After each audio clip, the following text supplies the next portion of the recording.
L'histoire fait la une de la presse britannique. Comme un conte de Noël avant l'heure.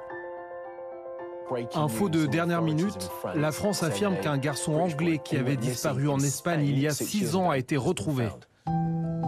Alex Batty, 11 ans à l'époque, a été retrouvé dans l'Aude, errant dans la campagne. C'est Fabien Accidini, un étudiant français de 26 ans qui a croisé son chemin. Alors qu'il fait une tournée de livraison, il aperçoit le jeune Britannique, désormais âgé de 17 ans, marchant sur la route, en pleine nuit, sous une pluie battante. Il marchait en pleine forêt, dans un coin complètement perdu, à 20 minutes du plus proche village en voiture. Et mais je me suis dit, c'est pas normal, il n'y a aucune explication en fait pour qu'il y ait quelqu'un ici si tard à marcher autour. Et du coup, sur le retour, je me suis dit, il faut que je m'arrête pour lui demander si ça va, ou même pour l'aider en fait, juste pour l'aider. Il est 3 heures du matin. Alex Batty monte dans sa voiture et se met à se confier. On continue ma tournée et c'est là où il me raconte un peu toute son histoire d'enlèvement avec sa mère, sa grand-mère, ses voyages en Espagne, en France. Sa vie a basculé en 2017. Alex Batty n'est encore qu'un enfant et sur sa page Facebook, dans son ultime post, il se vante des vacances luxueuses qu'il va passer en Espagne près de Marbella. Je vais là-bas 5 jours. Mais sa mère, Mélanie, 37 ans, et son grand-père, David, 58 ans, n'entendent pas rentrer de sitôt. Ils envoient une vidéo à la grand-mère d'Alex, sa tutrice légale, dans laquelle ils expliquent vouloir soustraire Alex du système éducatif et vivre dans une communauté spirituelle itinérante. J'ai compris qu'il ne reviendrait pas. C'est inenvisageable.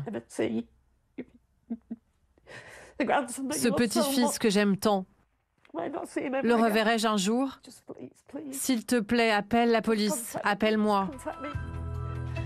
L'angoisse de Suzanne Caruana touche à sa fin lorsque son petit-fils prend contact avec elle dans la nuit, mercredi. Il lui écrit un message via le téléphone de son sauveur toulousain.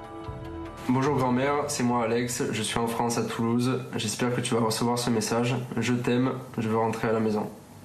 Plus je le raconte, plus je tremble un peu. C'est une histoire dingue. Je pense qu'on le vit qu'une fois, ça, hein, c'est incroyable. Aux gendarmes qui le prennent en charge, Alex Batty décrit sa vie ces 6 dernières années, entre le Maroc, l'Espagne et le sud-ouest de la France. Une vie sans scolarité, sans attache et sans amis réguliers. C'est une vie nomade dans laquelle les seules constantes et les seules choses qu'ils emmenaient avec eux étaient les panneaux solaires et leur potager. Et puis sur place, à l'endroit où ils s'établissaient, ils trouvaient des petits boulots dans les maisons, des travaux de réfection, et puis ils repartaient vers autre chose. Alex Batty affirme qu'il n'était pas retenu contre son gré et n'a pas subi de violence dans la communauté. Mais il a voulu reprendre la main sur son avenir.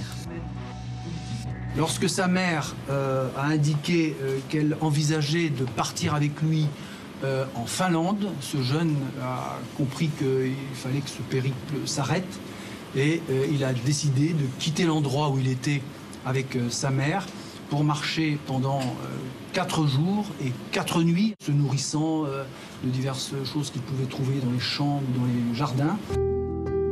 Le grand-père d'Alex Batty est décédé il y a 6 mois.